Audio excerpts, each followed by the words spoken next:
మారుతతుల్యవేగం జితేంద్రియం బుద్ధిమతావర్ష్టం వాతాత్మజం వానరయూధముఖ్యం శ్రీరామదూతం శిరసాన్నమామి.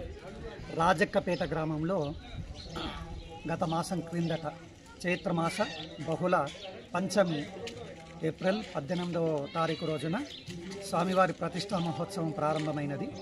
ఈ రోజుకు 41 రోజులు నిండుకొని మండల పూజా కార్యక్రమం ఏ దేవతలనైతే మనం స్థాపన చేసుకున్నామో శివ పంచాయతనము రామభక్త అభయాంజనేయ స్వామి వారి విగ్రహమూర్తిని ప్రతిష్టాపన చేసుకొని నేటికి 41 రోజులు గడుస్తున్నది.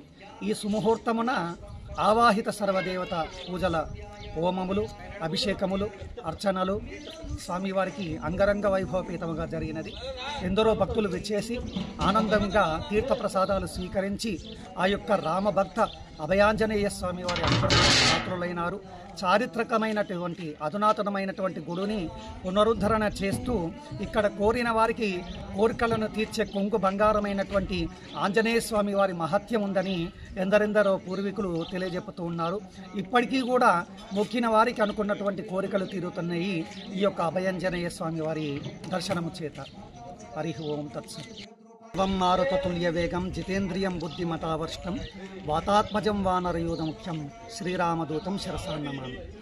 రాజక్కపేట గ్రామంలో గత మాసం క్రిందట చైత్రమాస బహుళ పంచమి ఏప్రిల్ 18వ తారీఖు రోజున స్వామివారి ప్రతిష్టా మహోత్సవం ప్రారంభమైనది. ఈ రోజుకు 41 రోజులు నిండుకొని మండల పూజా కార్యక్రమం ఏ దేవతలనైతే మనం స్థాపన చేసుకున్నామో శివ పంచాయతనము రామభక్త అభయాంజనేయ స్వామి వారి విగ్రహమూర్తిని ప్రతిష్టాపన చేసుకొని నేటికి 41 రోజులు గడుస్తున్నది. ఈ సుముహూర్తమున ఆవాహిత సర్వదేవత పూజల